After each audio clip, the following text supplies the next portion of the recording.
Digestive system, पाचन तंत्र। दोस्तों, अगर तुम एकदम फ्रेश स्टूडेंट हो और पहली बार डाइजेस्टिव सिस्टम, पाचन तंत्र पढ़ रहे हो तो किताबी डेफिनेशंस को थोड़ी देर के लिए भूल जाओ। एक आसान कहानी से शुरू करते हैं।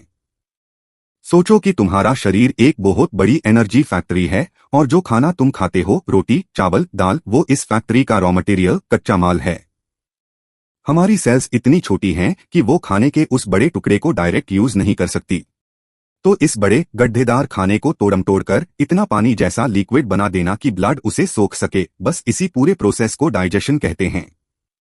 यह पूरा काम एक लंबी पाइपलाइन में होता है जो तुम्हारे मुंह से शुरू होकर एनस तक जाती है। इस पाइपलाइन को हम एलिमेंट्री कैनाल, आहार नाल कहते हैं। चलो अब इस पाइपलाइन के हर एक स्टेशन पर खाने के साथ क्या क्या होता है उसे एकदम आसान भाषा में समझते हैं। स्टेशन 1, मुंह, फैक्ट्री का मिक्सर ग्राइंडर। खाना सबसे पहले तुम्हारे मुंह में जाता है। यहां दो बड़े खिलाड़ी हैं, दांत, टीथ।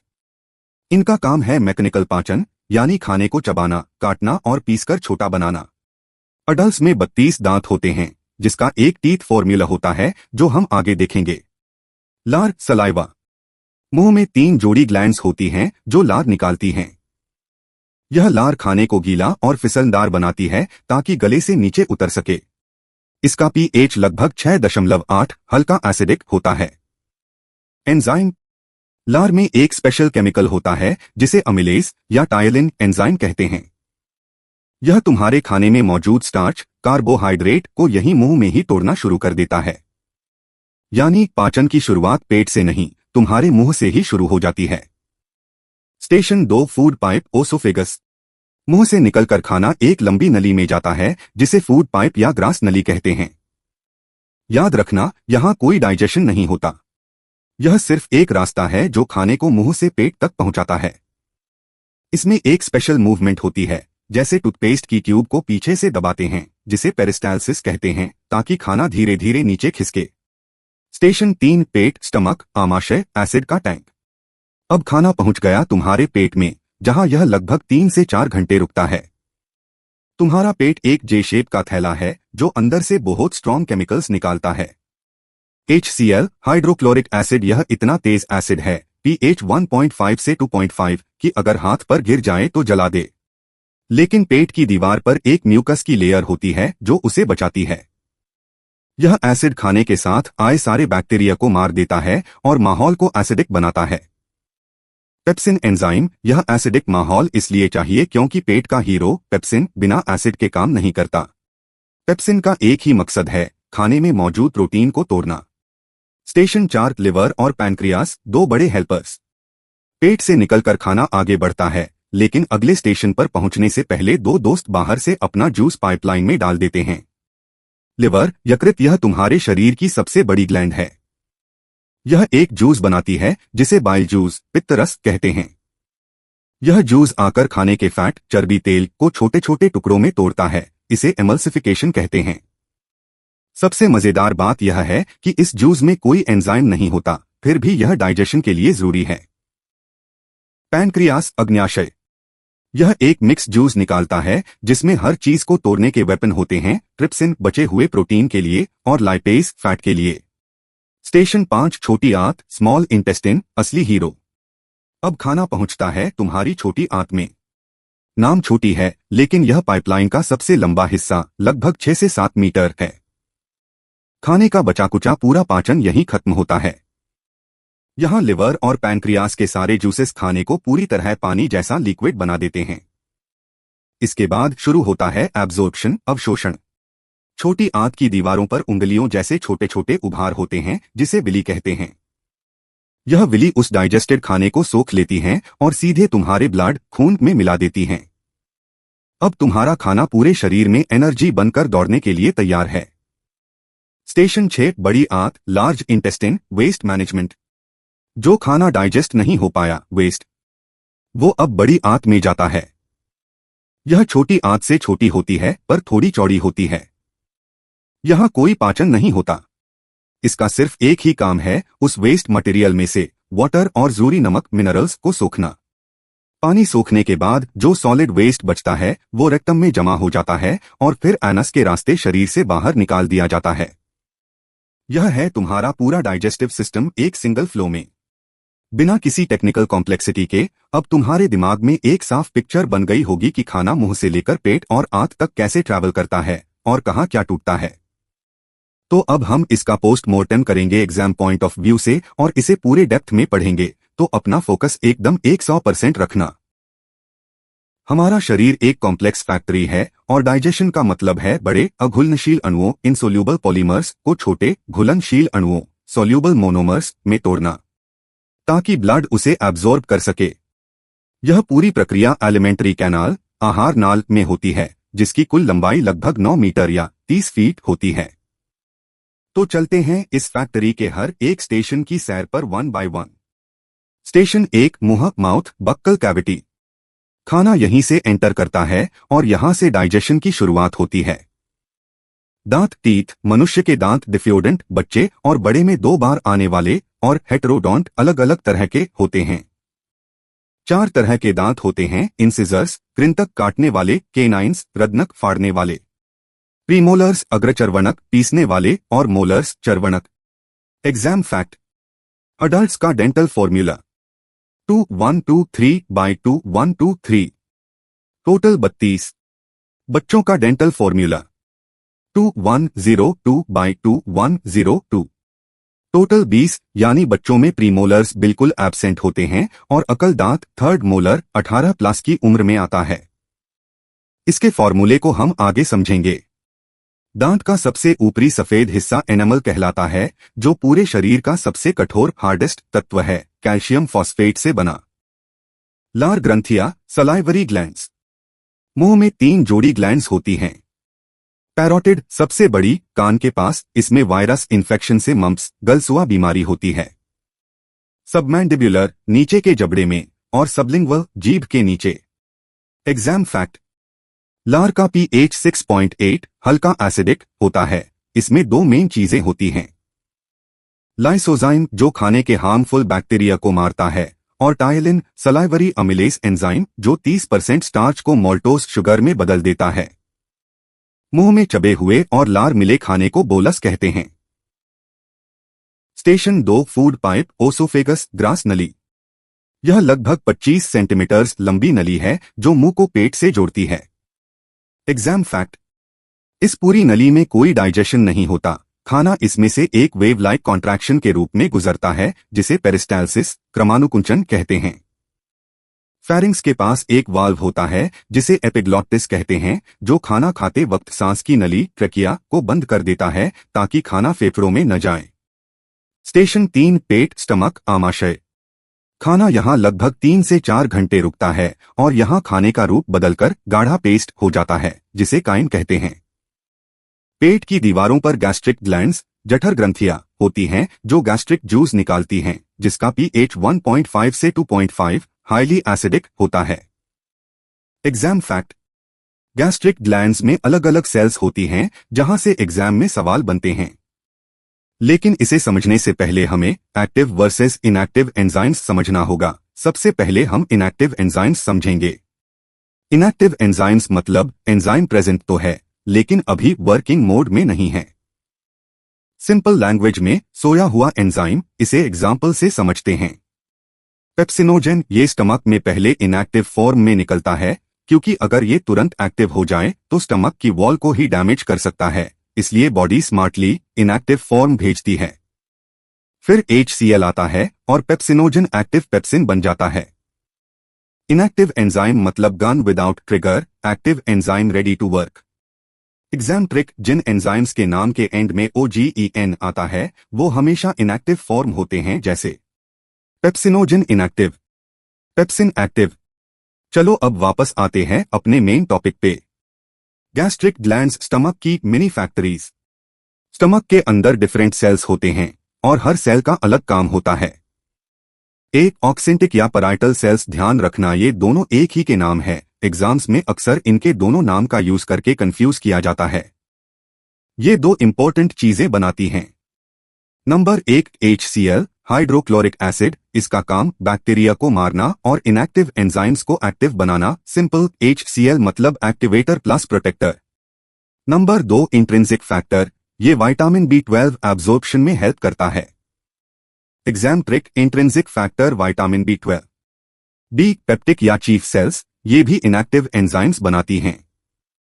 नंबर 1 पेप्सिनोजन, ये इनएक्टिव होता है जब इसमें HCl मिलता है तो पेप्सिनोजन पेप्सिन जाता है और पेप्सिन क्या करता है? प्रोटीन को तोड़ता है।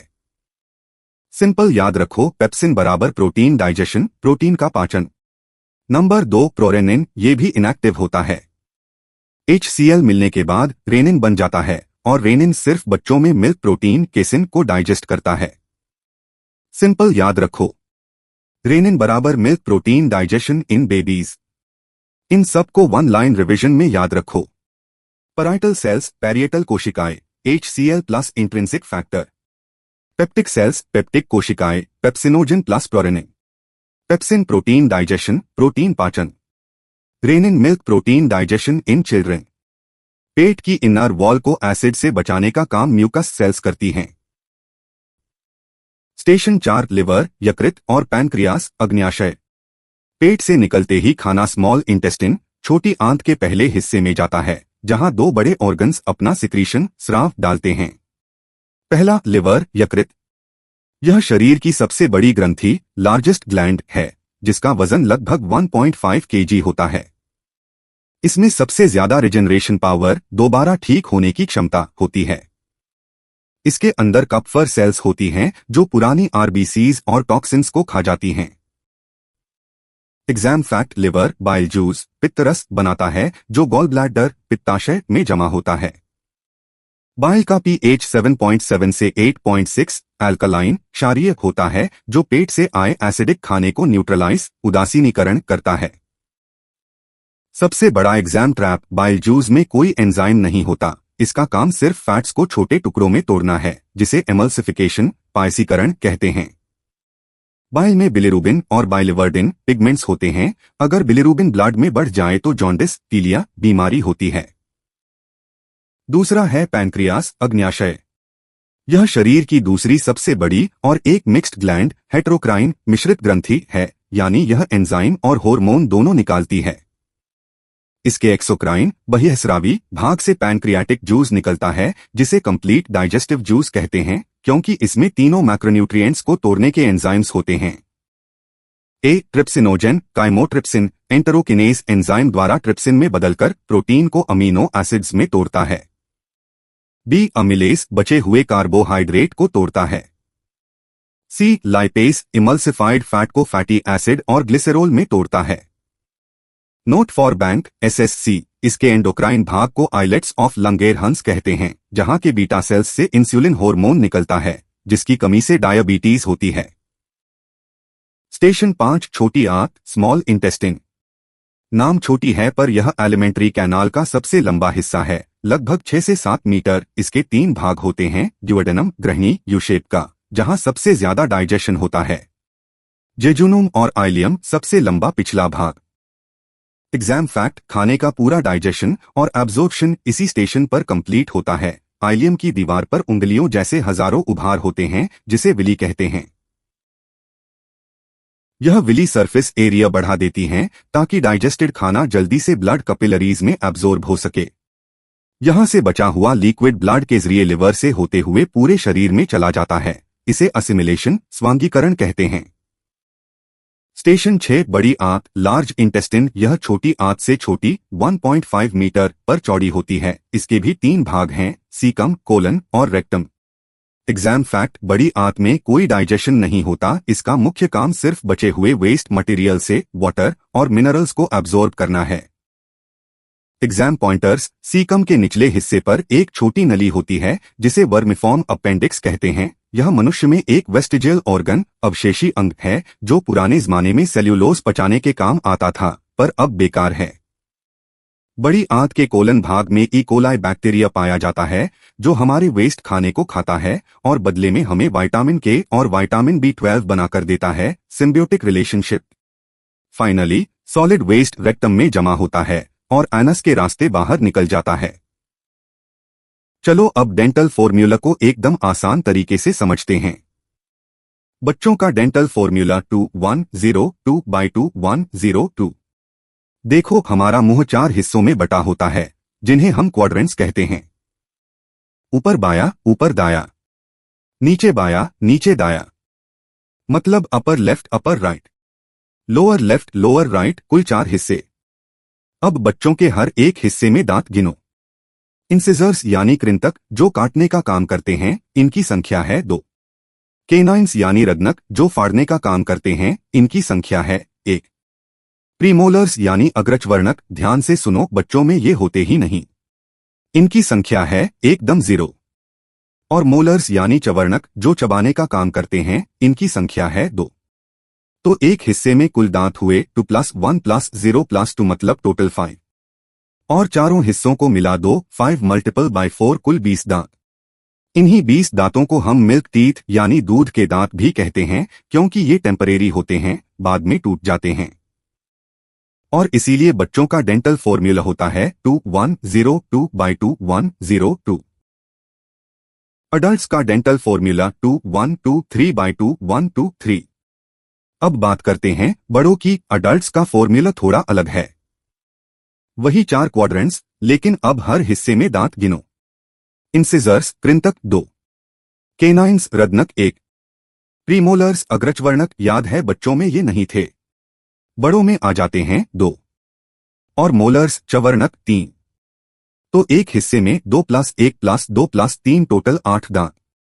चारों हिस्से मिलाओ, 8 × 4 कुल 32 दांत।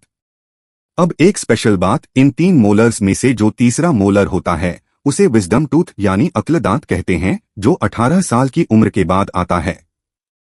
इसीलिए अडल्ट्स का डेंटल फॉर्मूला है 2123/2123। Exam trap. दोस्तों, एक बात याद रखो, एग्जाम में सबसे कॉमन गलती यही होती है कि बच्चों में प्रीमोलर्स मान लेते हैं, लेकिन नहीं, बच्चों में प्रीमोलर्स बिल्कुल नहीं होते, 0। इसे याद रखो और मार्क्स मत गवाओ। दोस्तों, इसका कंप्लीट प्रैक्टिस PYQs, MCQs हमारे YouTube में अवेलेबल है। अपने प्रिपरेशन को नेक्स्ट लेवल ले जाने के लिए उसकी प्रैक्टिस जरूर करें, क्योंकि ईवा सिंह का मकसद सिर्फ पढ़ाना नहीं, बल्कि एग्जाम बोर्ड के उन टेक्निकल माइंड गेम्स और ट्रिकी सिलेक्शन पैटर्न्स को क्रैक करना है। हमारा एडवांस्ड ट्रिनिटी ट्रैप मेथड इसी सोच पर बना है। स्टेप 1, कॉन्सेप्ट समझो, रट्टा मारना छोड़ो और कॉन्सेप्ट की गहराई में उतरो। स्टेप 2, ट्रैप्स आइडेंटिफाई करना सीखो, सवाल में कहां पर ट्रैप जाल बिछाया गया है उसे पहचानना सीखो। Step 3, trap age based practice, latest exam pattern, PYQs और MCQs को इस तरह से प्रैक्टिस करो कि हर एक गलती आपका एज, ताकत बन जाए और आपका रिजल्ट हकीकत में बदल जाए। यह एडवांस्ड सेशन उन बच्चों के लिए एक तोहफा है जो सच में क्वालिटी स्टडी करना चाहते हैं, पर आज के हालातों की वजह से महंगे पेड क्लासेस लेने में कैपेबल नहीं हैं। याद रखना, पैसे की कमी आपकी काबिलियत को नहीं रोक सकती। एजुकेशन पर आपका पूरा हक है और आपकी इस लड़ाई में ईवा सिंह हमेशा आपके साथ खड़ा है। Summary note. इसमें हर एक नली की लंबाई, एंजाइम्स के नाम, सेल्स के टाइप्स, pH वैल्यूज और बोर्ड्स के फेवरेट ट्रैप ऑप्शंस, जैसे बाइल में एंजाइम का न होना या अपेंडिक्स का वेस्टिजियल होना, सब कवर किया गया है। यह कंप्लीट ऑल इन वन है, सभी कॉम्पिटिटिव एग्जाम्स के लिए। अगर किसी कॉन्सेप्ट में कंफ्यूजन हो या कोई सजेशन हो, फील फ्री टू शेयर। तब तक के लिए see you in the next session.